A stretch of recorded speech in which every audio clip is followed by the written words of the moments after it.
जुगाड़ तो उन्होंने कुछ लगाया था। 1 घंटे तक रोकने का मतलब क्या? 3300 से वहां भारतीय जनता पार्टी की जीत हो रही थी, जो सूचना हम लोग को मिल रही थी, जीत तो रही थी। 1 घंटे 1.5 घंटे रोकने का क्या मतलब है? गलत इरादों की वह पहचान कराता है, गलत इरादों को बोध कराता है।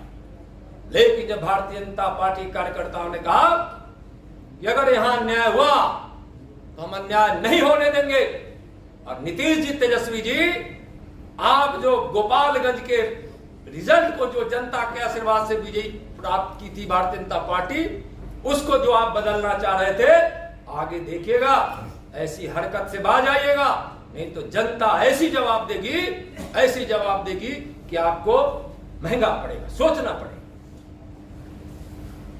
एनडीए के सारे घटक दल किसको बोल? चिराग पासवान जी प्रचार में आए कि नहीं? पशुपात सिंह पारस जी की पार्टी हमारे यहाँ समर्थन में वहां काम कर रही थी कि नहीं कर रही थी? तो हम एनडीए का घटक दल दोनों विधानसभा में चिराग जी गए थे, उनको हम आभार व्यक्त अभी किया है हमने। और एनडीए के सारे घटक दलों को, पशुपति जी की पार्टी की मैंने, उनकी भी पार्टी मैंने भी वहां हमारी समर्थन कर रही थी।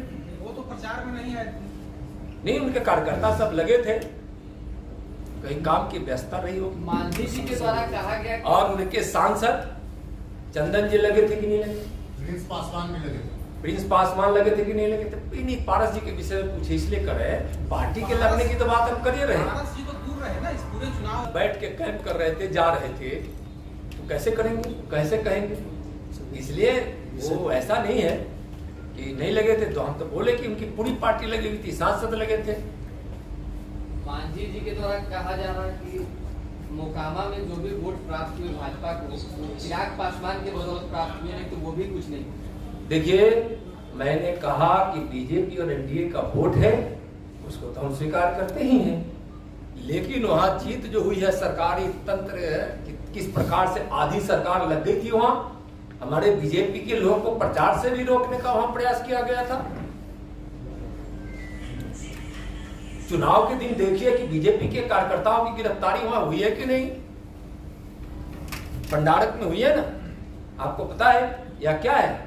सरकारी तंत्र का दुरुपयोग है। बहुत बहुत धन्यवाद। पार्लियामेंट में आप लोग 2000 का कुछ वोट बढ़ाई है, आप पोला परसेंटेज देखिए, उस हिसाब से बीजेपी का वोट कुछ बढ़ाई है। पोला परसेंटेज को से जब हिसाब कीजिएगा तो बीजेपी को हम कोई वोट घटा नहीं। की जनता को, एनडीए के सारी घटक दलों के नेताओं को, भारतीय जनता पार्टी के कार्यकर्ताओं को, दोनों जगह फिर हृदय से और वहां की जनता को बहुत बहुत धन्यवाद और आभार व्यक्त करते हैं। और आज जो परिदृश्य बिहार में उत्पन्न हुआ है, 2024 में हम 40 की 40 सीट जीतेंगे और 2025 में भी महागठबंधन का सुपड़ा साफ कर देंगे, सुपड़ा। बहुत बहुत धन्यवाद। गोपालगंज में